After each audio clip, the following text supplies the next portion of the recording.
मोहल्ले की कुछ औरतें आपस में मंडली बनाकर बातें कर रही थी, जिसमें सबकी सास मिलकर अपनी अपनी बहू की अच्छाई और बुराई कर रही होती है। उसी मंडली में शामिल थी हमारी उषा जी। अरे बहन, आजकल की बहू की क्या ही बात करें। अरे बहू तो हमारे ज़माने में थी, हम भी तो कभी बहू रह चुकी हैं, पर मजाल है कि हमने अपनी सास के सामने ऊंची आवाज़ में भी बात की हो। लेकिन आजकल की बहू को देख लो। उषा बहन, अब मैं अपनी बहू की क्या ही बताऊं। पूरा मोहल्ला जानता है कि मेरी बहू लड़ने में कितनी आगे है, और खर्चीली तो इतनी ज़्यादा है कि तौबा तौबा। सही कहा बहन तुमने, तुम्हारी जैसी बहू से तो भगवान ही बचाए। भगवान का शुक्र है कि मुझे इतनी अच्छी बहू मिली है। वो बात अलग है कि वो मेरे साथ रहना कम पसंद करती है, आ जाती है महीने में 1-2 बार मुझे देखने के लिए, पर इस तरह से लड़ती तो नहीं।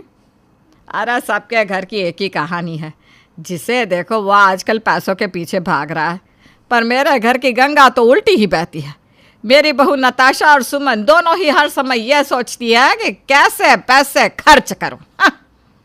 अभी उषा ने अपनी बहू की बुराई शुरू ही की थी कि तभी उसकी बहू का एक पार्सल घर आ जाता है। ये उषा देवी का घर कौन सा है? एक पार्सल आया है उनके घर। अरे भैया, मैं ही हूँ उषा देवी। तुम मेरे घर जाकर क्या करोगे जब मैं तुम्हें बाहर ही मिल गई? हो ना हो, ये ऑर्डर ज़रूर मेरी खर्चीली बहू का ही होगा। ऑर्डर करती है पर नाम मेरा डालती है, मानो जैसे मैं सारे ऑर्डर करती हूँ। मैम, आप अपना पार्सल ले लीजिए, मुझे दूसरा पार्सल भी देना है, और एक बार OTP बता दीजिए, फ़ोन पर आया होगा। अरे 5 मिनट तो दो बेटा, मैं अपनी बहू को फ़ोन करके पूछ लेती हूँ। उषा अपनी बहू को फ़ोन करके OTP नंबर पार्सल वाले को बता देती है, पर खुद अपनी मंडली छोड़कर नहीं जाती, और कुछ देर बाद पार्सल लेकर घर पहुंचती है, जहां उसकी बहू नताशा अपनी सास के हाथ से जल्दी से पार्सल लेकर खोलती है, जिसमें एक बहुत ही सुंदर साड़ी निकलती है। उस साड़ी को देखकर नताशा अपनी सास से कहती है, क्यों माँ जी, ये साड़ी देखकर आपका भी मन डोल गया ना? सच में नताशा, तुमने तो बहुत अच्छी साड़ी ऑर्डर करी है, मुझे क्यों नहीं बताया? मैं भी ले लेती इसमें की एक साड़ी, फिर हम दोनों बाहर निकलते तो लोग भी देखकर चलते कि देवरानी जिठानी के बीच में कितना प्यार है। लोगों का तो पता नहीं बहू, पर तुम दोनों के इस फिजूल के खर्चे से मुझे बहुत जलन होती है। जब देखो तुम्हारा ज़ोमैटो, स्विगी, अमेज़ॉन, फ्लिपकार्ट और पता नहीं कौन कौन से ऐप से शॉपिंग चलती रहती है। अरे इतनी शॉपिंग इंसान 1 साल में नहीं कर पाता जितनी तुम दोनों मिलकर 1 हफ्ते में कर डालती हो। माँ जी, ऑनलाइन शॉपिंग चीज़ ही ऐसी है, हम खुद को कितना भी रोक लें पर हाथ रुकते ही नहीं जब तक ऑर्डर ना कर लो। हाथ पर भी काबू लगेगा बहू, बहुत जल्द लगेगा, जब बैंक बैलेंस खाली हो जाएगा। तब सभी सामान इन ऐप से खरीद रही हो ना, पर कुछ दिन बाद इन्हीं ऐप पर तुम अपने सामान को बेचोगी भी। क्या माँ जी, आप हमेशा की तरह आज फिर से हमें लेक्चर देने लगी, पर आज आपने हमसे एक बार भी नहीं पूछा कि साड़ी मैंने ऑर्डर क्यों करी।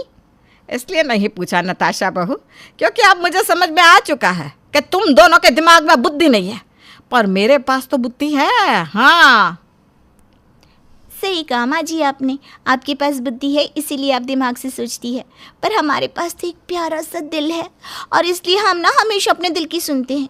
और मेरे दिल ने कहा ये साड़ी आप पर खूब जचेगी, इसलिए मैंने ये साड़ी सिर्फ और सिर्फ आपके लिए ऑर्डर करी। पर आपको नहीं चाहिए तो कोई बात नहीं, सुमन दीदी को भी ये साड़ी बहुत पसंद है ना दीदी? अरे बहू, तू मेरी बातों को कब से दिल पर लेने लगी? अरे तू तो दिल से सारे काम करती है ना, इसीलिए तो तू मेरी बातों को दिल पर मत लेना। हाँ, किडनी फेफड़े पर ले ले, पर ये साड़ी मुझे दे दे। वैसे सच कहूँ, ये साड़ी ना सच में बहुत अच्छी है। अब कल ना मंडली में मैं जाकर अपनी बहू की बुराई नहीं तारीफ करूँगी, तारीफ। उषा वो साड़ी लेकर बहुत खुश होती है और अपने कमरे में चली जाती है। अपनी सास की खुशी देखकर दोनों बहू भी खुश हो जाती हैं और आपस में बातें करती हैं। देखा दीदी, कैसे माँ जी को चुटकियों में खुश कर दिया। अब हम ना 1 हफ्ते तक आराम से शॉपिंग कर सकते हैं, जो दिल करेगा मंगवा सकते हैं। अब एक बार भी माँ जी कुछ नहीं कहेंगी। सच में नताशा, माँ जी तो गलत फहमी में ही जी रही है। उन्हें लगता है कि वो दिमाग से चलती है, जबकि सारा दिमाग तो तुम्हारे पास है। इतना बोलकर दोनों देवरानी जेठानी ज़ोर ज़ोर से हंसने लगती है और अपना अपना फ़ोन लेकर बैठ जाती हैं और आपस में ज़ोमैटो पर खाना देखते हुए एक दूसरे से बातें करती हैं। यार नताशा, समझ में नहीं आ रहा आज दोपहर के लिए क्या ऑर्डर करूं। खाना बनाने का ना ज़रा भी दिल नहीं कर रहा, और अब तो जोमेटो का खाना खा खा कर भी मन भरता जा रहा है यार। ऐसा है दीदी, तो आज स्विगी पर ट्राई करते हैं ना। अरे क्या फ़ायदा, डिश तो दोनों पर सेम ही होंगी। हाँ, पर मेरी फ्रेंड बता रही थी कि स्विगी पर ऑफ़र निकला है। सच में नताशा? ऑनलाइन से ना जितना भी खाना मंगवा कर खा लो, पर कभी मन ही नहीं भरता, और जब ऑफ़र आ जाए तब तो सारी टेंशन ही ख़त्म हो जाती है। अब क्या था, जैसे ही सुमन को पता चलता है कि स्विगी पर ऑफ़र निकला है, दोनों देवरानी जिठानी मिलकर दोपहर का खाना ऑर्डर कर लेती हैं। पर क्योंकि उषा को उसकी फेवरेट साड़ी मिल चुकी थी, इसलिए वो अब एक शब्द नहीं बोलती। देखते ही देखते एक हफ्ता बीत जाता है और एक दिन सुमन और नताशा डोमिनो से पिज़्ज़ा ऑर्डर करती हैं। इस बात से बेखबर उषा आराम से टीवी देख रही होती है कि तभी उसके घर की टिंग टोंग घंटी बजती है। अरे इस वक्त कौन हो सकता है, कोई सही से मुझे टीवी भी नहीं देखने देता। उषा दरवाज़ा खुलती है और देखती है कि पिज़्ज़ा वाला हाथों में पिज़्ज़ा लिए खड़ा है। मैम, ये आपका ऑर्डर, आपके टोटल 600 रुपये हो गए। क्या 600 का पिज्ज़ा? अरे भाई साहब, आपको कोई गलत फहमी हो गई होगी, आप ना गलत जगह पहुंच गए हैं। हमारे घर में पिज्ज़ा बिज्जा कोई नहीं खाता। पर एड्रेस तो इसी घर का है मैम, और नाम है उषा देवी। ये ज़रूर इन दोनों कलमुही का काम है।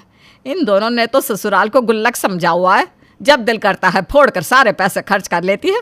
आने दो इन दोनों को, आज इन्हें खिलाती हूँ मैं पिज़्ज़ा। भाई साहब 5 मिनट रुकिए, अभी पेमेंट करती हूँ। उषा पिज़्ज़ा वाले को उसके पैसे देकर भेज देती है और खुद ज़बरदस्ती सारा पिज़्ज़ा अकेले ही ख़त्म कर जाती है। थोड़ी देर बाद जब नताशा और सुमन घर आते हैं और खाली पिज़्ज़ा का बॉक्स देखते हैं तो उन दोनों के होश उड़ जाते हैं और वो दोनों अपनी सास से कहती हैं, माँ जी, पिज़्ज़ा वाला घर आया और आपने हमें फ़ोन करके बताया भी नहीं, और 600 का पिज़्ज़ा आप अकेले खा गई। आप कब से इतनी खबू बन गई?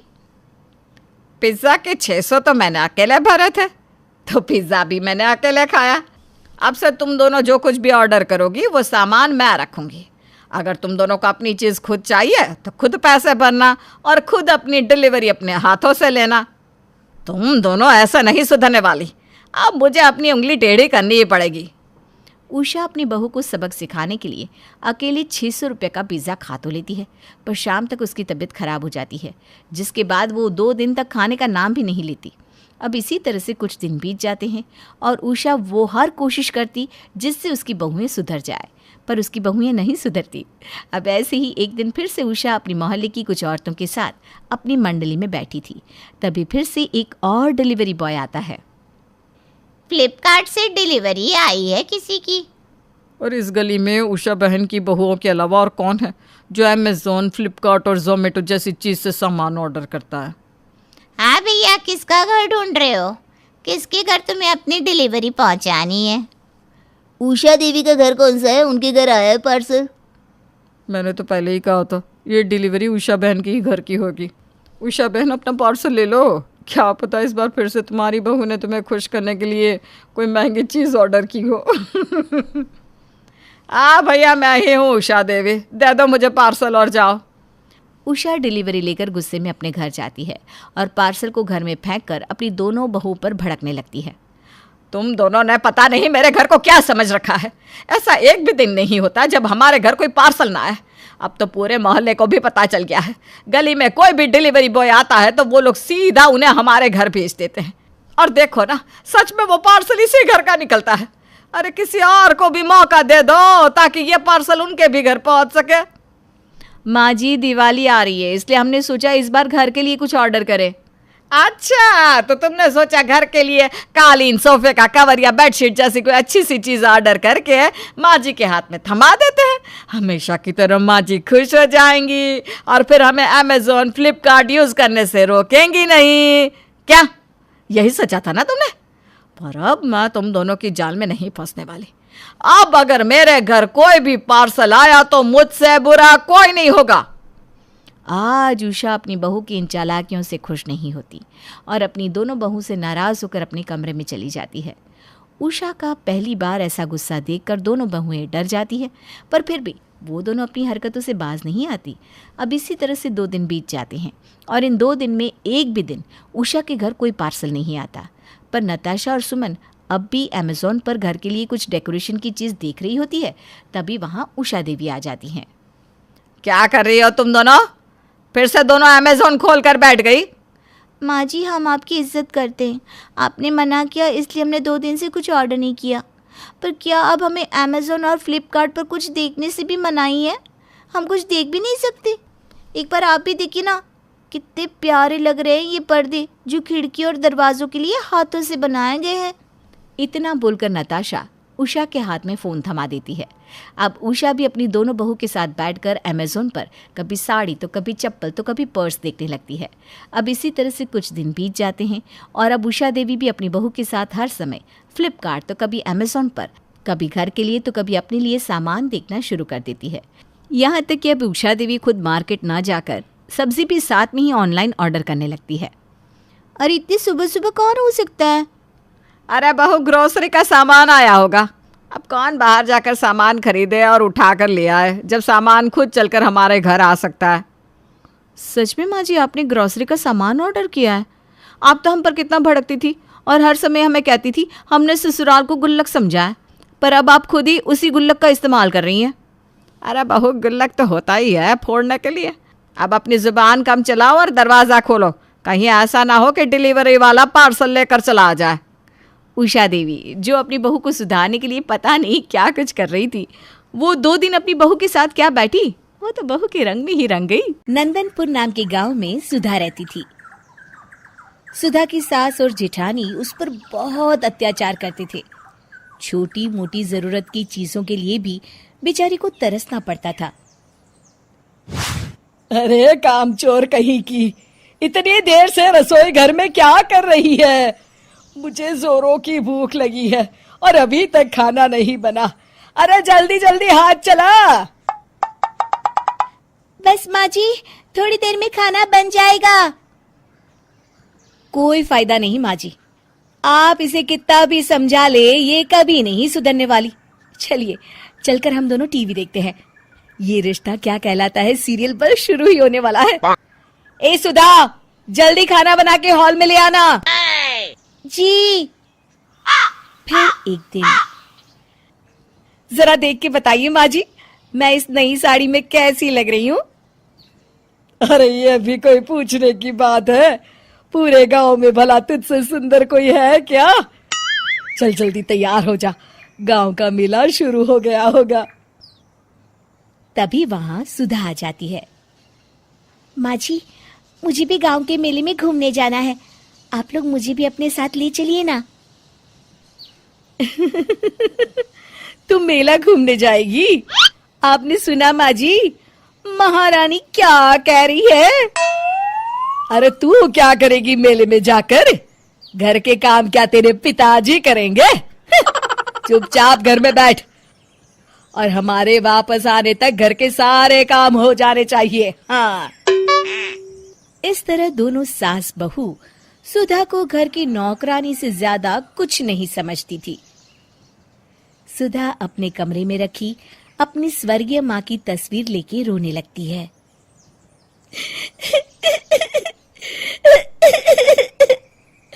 माँ, आप मुझे छोड़कर क्यों चली गई? मुझे इस घर में कोई नहीं प्यार करता।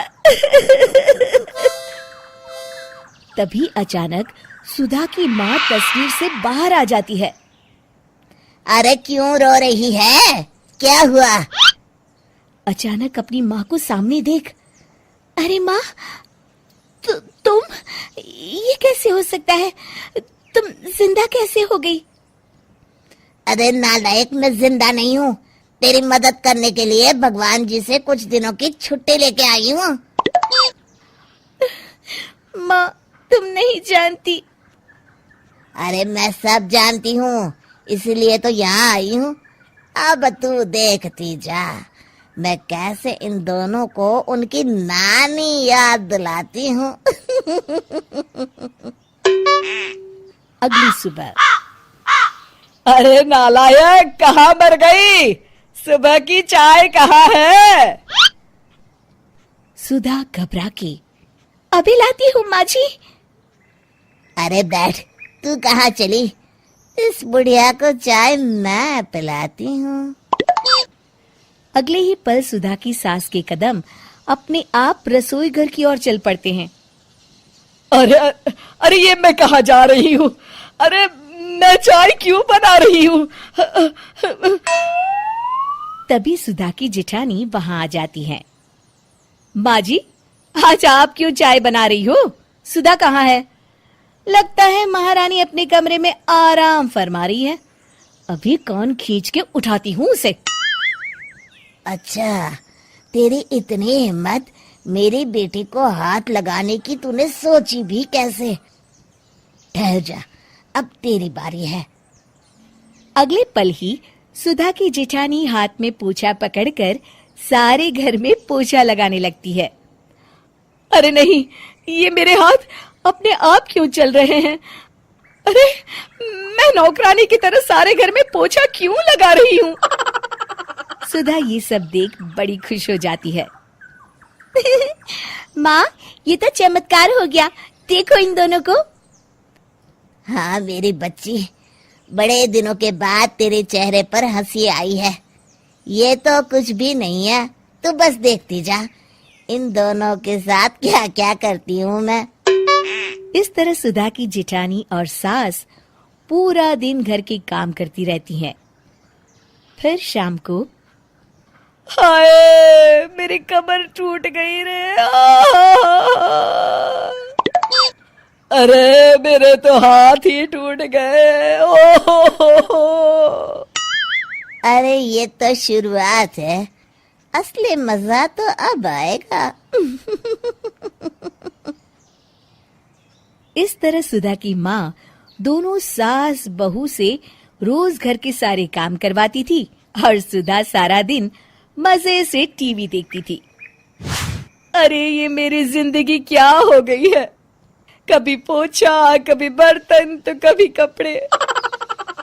अरे सुधा, जरा कपिल शर्मा का शो तो लगा, आज का एपिसोड बहुत अच्छा होने वाला है। माँ, तुम भी कपिल शर्मा शो देखती हो? और नहीं तो क्या, भगवान जी से छुट्टी लेकर क्या सारा दिन तेरी सास और जेठानी का मुंह देखने आई हूँ? मैं तो अपने कपिल शर्मा को देखूंगी। हाय रे, पता नहीं मेरे घर में किसने क्या जादू मंत्र कर दिया है। रोज रोज इस तरह के काम करके मेरी हड्डी पसली एक हो गई है। अरे भाग्यवान, इसे कहते हैं जैसी करनी वैसी भरनी। तुम दोनों ने बेचारी सुधा को बहुत दुख दिया है, अब भगवान उसी का तुमसे बदला ले रहा है। मैं तो कहता हूँ कि भगवान से अपनी गलती की माफी मांगो। आप सही कहते हैं जी।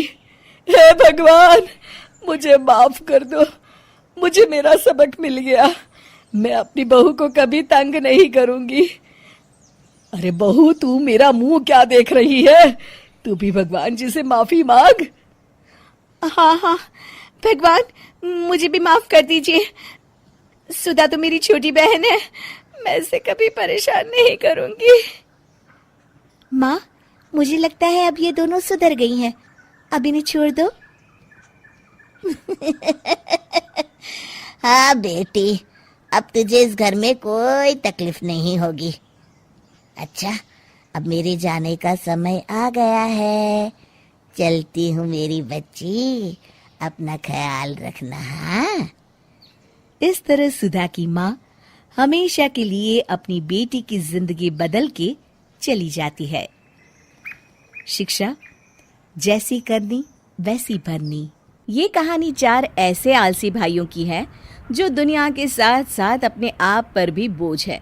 इस कहानी में आपको बहुत मजा आने वाला है, तो चलिए कहानी को सुनते हैं। अरे नालायको, दरवाजा खोलो, मैं चेला राम हूँ, इस मकान का मालिक। दरवाजा खोलते हो या नहीं? अरे ये कौन है जो रोज सुबह सुबह हमारी नींद खराब करने आ गया? हाँ तुम सही कहते हो, देखो शायद बिल्डिंग का चौकीदार होगा। अरे जा छोटे, देख तो। ये बात है, अभी उसकी खबर लेता हूँ। ए रुक, क्या चिल्ला रहा है? अजय जैसे ही दरवाजा खोलता है, सामने चेला राम को देखता है। क्या है, क्यों चिल्ला रहे हो? दिखता नहीं है? ये हमारा सोने का टाइम है। हाँ, जाओ यहाँ से। अरे कमीनो, थोड़ी तो इज्जत दिया करो मुझे, आखिर मैं मकान मालिक हूँ तुम्हारा। आज मैं अपना किराया लेने आया हूँ यहाँ पर। अभी पैसे नहीं है, बाद में आना। अरे 10 साल से तुम लोगों ने मेरा किराया नहीं दिया है, थोड़ी तो शर्म करो। और फिर पैसे होंगे कहाँ से? पैसे तो काम करने से आते हैं। और तू क्या कह रहा था? ये हमारा सोने का टाइम है। घड़ी देखी? दोपहर के 1 बज गए हैं। अरे कोई भगाओ ना, इसे कितनी बातें करता है ये मोटा। अरे थोड़ी तो शर्म करो तुम सब, ये मेरी बेइज्जती कर रहे हो। तो तुम अपनी बेइज्जती करवाने यहाँ आते ही क्यों हो? क्या करूं, तुम लोगों को निकाल भी नहीं सकता। आखिर तुम लोगों पर मेरा 10 साल का किराया जो बाकी है, पर उसे तो मैं वसूल करके ही रहूंगा। चेलाराम बड़बड़ाते हुए वहां से चला जाता है। तभी वहां शीला मौसी आ जाती हैं। लो निकम्मो, खाना खा लो। लाइए लाइए मौसी, बड़ी भूख लगी है, लाइए खाना। अरे नालायक, पहले मुंह तो धो ले, ब्रश कर ले। खाना खाने के बाद ब्रश कर लूंगा मौसी। वाह रे, तुम लोगों की मोटी बुद्धि, आहा, तुम जैसे आलसी और निकम्मे पूरी दुनिया में नहीं मिलेंगे। अरे जरा इस घर का हाल तो देखो, म्युनिसिपालिटी का कचरा भी इससे साफ होगा। क्या बात करती हो मौसी? सच कहती हूँ। अरे घर की तो छोड़ो, कम से कम अपने आप की तो साफ सफाई कर लिया करो। जरा तुम सब अपनी शक्ल देखो, ऐसा लगता है कि जंगल से बनमानुस भाग कर यहाँ आ गए हैं। मौसी, आप तो हर वक्त सिर्फ हम लोगों की बुराई ही करती रहती हैं। तारीफ करने वाला कौन सा काम किया है तुम लोगों ने? अरे मैं कब तक तुम लोगों को अपने घर से खाना लाके खिलाती रहूंगी? अगर तुम सब कहीं छोटी मोटी नौकरी कर लो तो अच्छा रहेगा बेटा। ऐसे कब तक जिंदगी जियोगे बताओ तो? अरे मौसी, नौकरी तो नौकर करते हैं, और वैसे भी एक इंसान को जिंदगी जीने के लिए क्या चाहिए? तन ढकने के लिए 2 जोड़ी कपड़े, सो तो है हमारे पास। और मौसी, दूसरी चीज है सर पर छत। ये देखिए, चेलाराम ने इतना बड़ा घर हमें दे रखा है। और हाँ मौसी, तीसरी चीज है खाना, वो तो तुम हमें खिला देती हो। बस हमारे लिए इतना काफी है। अब तुम ही बताओ, हमें काम करने की क्या जरूरत है? ऐसे जवाब सुनकर मौसी अपना सर पकड़ लेती है। वाह रे, तुम लोगों की महान सोच। अरे क्यों विजय, तुम सबसे बड़े हो, कम से कम तुम तो अपनी जिम्मेदारी समझो। मौसी, आप तो बेकार में चिंता करती रहती हो। हम सब अपनी जिंदगी में बहुत खुश हैं। शीला मौसी समझ जाती है कि वो रेगिस्तान में पानी ढूंढने की कोशिश कर रही है। कुछ दिनों के बाद, क्या कर रही हो माँ? अरे कुछ नहीं, उन भूखड़ों के लिए खाना बना रही हूँ। क्या माँ, आखिर तुम कब तक उन लोगों को मुफ्त का खाना खिलाओगी? वो लोग कभी नहीं सुधरने वाले। हाँ बेटा, ठीक ही कहता है तू। इन लोगों को सुधारने का सिर्फ एक ही तरीका है। मैं विजय की शादी अपने गांव की कल्लू हलवाई की बेटी तारा से करवा देती हूँ। तारा बहुत ही तेज और अनुशासित लड़की है। घर में तारा आएगी तो सब बदल जाएगा। वही इन शैतानों को इंसान बनाएगी। हाँ माँ, तारा से तो उसका पूरा गांव डरता है। तारा निडर होने के साथ साथ बहुत अक्लमंद भी है। उसके जैसी लड़की तो आसपास के 4 गांव में भी नहीं है। वो तो इन लोगों को 2 दिन में सीधा कर देगी। बेटा तू कल ही जा और उसकी मौसी से तारा और विजय की शादी की बात तय करके आ। अगले दिन विजय तारा के गांव की तरफ निकल पड़ता है। अब क्या तारा विजय जैसे कामचोर से शादी करेगी? क्या होगा इन चारों बेवकूफ़ भाइयों का? इन सभी सवालों के जवाब हमें इस कहानी के अगले भाग में मिलेंगे, तो देखना मत भूलिएगा। निधि और मोहित की अरेंज मैरिज हुई है, लेकिन शादी के कुछ ही दिनों में निधि का अपने ससुराल के लिए प्यार मायके से ज़्यादा बढ़ जाता है, जो रिश्तेदारों और उसकी मम्मी को डाइजेस्ट नहीं होता। क्या बात है बहू, तुम तो कुछ ही दिनों के अंदर ससुराल में ऐसे रम गई जैसे सदियों से यहीं रह रही हो। कहीं कोई झोलबाजी तो नहीं है ना? हाय दीदी, कैसी बात कर रही हो? मेरी बहू लाखों में एक है, इसमें झोलबाजी क्या? अरे भाई, आजकल के टाइम में किसी का पता नहीं किसने जाना दोनों शादी से पहले ही एक दूसरे को जानते हो और आपने हमें अरेंज मैरिज का लॉलीपॉप खिला दिया हो। अब लॉलीपॉप हो या चॉकलेट, सबने खा लिया ना, फिर क्या बातें बनाना। शायद आपको घर जाने के लिए देरी हो रही है। सास की बातें सुनकर मोहित की बुआ वहाँ से चली जाती है, जिस पर पूरा घर हंसने लगता है। माँ जी, हमने शादी से पहले एक दूसरे का नाम तक नहीं सुना था, फिर आपने बुआ जी को शक क्यों करने दिया? इसका जवाब मैं देता हूँ, क्योंकि तुम्हारी सास को किलसने वाले लोगों के अंदर आग भड़काने में बहुत मज़ा आता है। माँ का तो एक ही फंडा है, जो जले थोड़ी दूर चले, नहीं तो ये उन्हें भून ही देंगी। ई क्लिंच है, लेकिन लगता है काम का है। अरे तुम भी सीख लो, क्योंकि लोग कभी किसी चीज़ से सेटिस्फाइड नहीं होते, इसीलिए उन्हें एक्सप्लेन करना छोड़ो और मज़े में रहना सीखो। सास की बात गांठ मारकर निधि ससुराल के एडवेंचरस सफ़र पर निकल पड़ती है, जहां उसे हर दिन कुछ नया देखने, सीखने और सुनने को मिलता रहता है। इन्हीं सब के बीच एक साल कब और कहाँ बीत जाता है, वो निधि की माँ के अलावा और किसी को पता नहीं चलता। एक शाम निधि अपनी माँ से बात कर रही होती है। इतनी जल्दी तो लोग ब्रेकअप के बाद अपने एक्स को भी नहीं भूलते, जितनी जल्दी तुम शादी के बाद हमें भूल गई। मतलब 1 साल में गिने चुने फोन कॉल और घर आना तो भूल ही जाओ। मुश्किल से 2 बार रहने आई, उसमें भी 4 दिन ससुराल की याद आ जाती थी। यही दिन देखने के लिए शादी की थी क्या हमने तेरी, कि ससुराल जाकर हमें दरकिनारे कर दे। अरे रे शांत गदाधारी भीम शांत। अब मेरा ससुराल है ही ऐसा कि यहाँ कोई भी आए तो उसका वापस जाने का मन ही ना करे। और आपको तो खुश होना चाहिए कि बेटी ससुराल में खुश है। लोग बुरा ससुराल मिलने पर दुखी होते हैं, पर तुम तो अच्छा मिलने पर भी कुड़कुड़ कर रही हो माँ। तभी पीछे से निधि की सास बोलती है। अरे समधन जी, मेरी बहू पर नजर मत लगाओ और कुंडे की जगह 4 दिन वैकेशन बनाने यहीं आ जाओ। सुना माँ, कौन सी सास बहू की माँ को वैकेशन के लिए बुलाती है? ये मेरी सास है। शाम को मोहित ऑफिस से आते हुए तुम्हें लेते आएंगे, बाय। इससे पहले कि निधि की माँ कुछ बोलती, वो फ़ोन काट देती है और शाम को घर वापस आते हुए मोहित अपने ससुराल पहुँच जाता है। मम्मी जी, आप तैयार नहीं हुए? जल्दी करिए, आज हमारे यहाँ कुकिंग कंपटीशन है। मैं माँ को हारते हुए देखना मिस नहीं करना चाहता। आपकी बेटी बहुत बढ़िया खाना बनाती है। अरे नहीं बेटे, भला कभी कोई बेटी के ससुराल भी रहने जाता है क्या? अच्छा, वैसे मैं आपका बेटा, वो मेरा घर, और माँ बेटे के घर तो रह सकती है। हो गई प्रॉब्लम सॉल्व, चलिए। इन्हीं बातों और जिद में फंसाकर मोहित अपनी सास को घर ले आता है, जहां निधि और उसकी सास के बीच कुकिंग कंपटीशन चल रहा होता है और ससुर जी उन्हें चीयर करते हुए जोर जोर से चिल्ला रहे होते हैं। कमान बहू, आज इस बुढ़िया को हरा ही दो। सालों से इसे अपने खाने पर बहुत नाज है, इस साल वो टूटना चाहिए बहू, कमान। अरे थोड़ा पत्नी का भी साथ दे दो। अगर मुझे गुस्सा आ गया ना तो आपको अगले साल बहू भी खाना नहीं देगी। हाँ।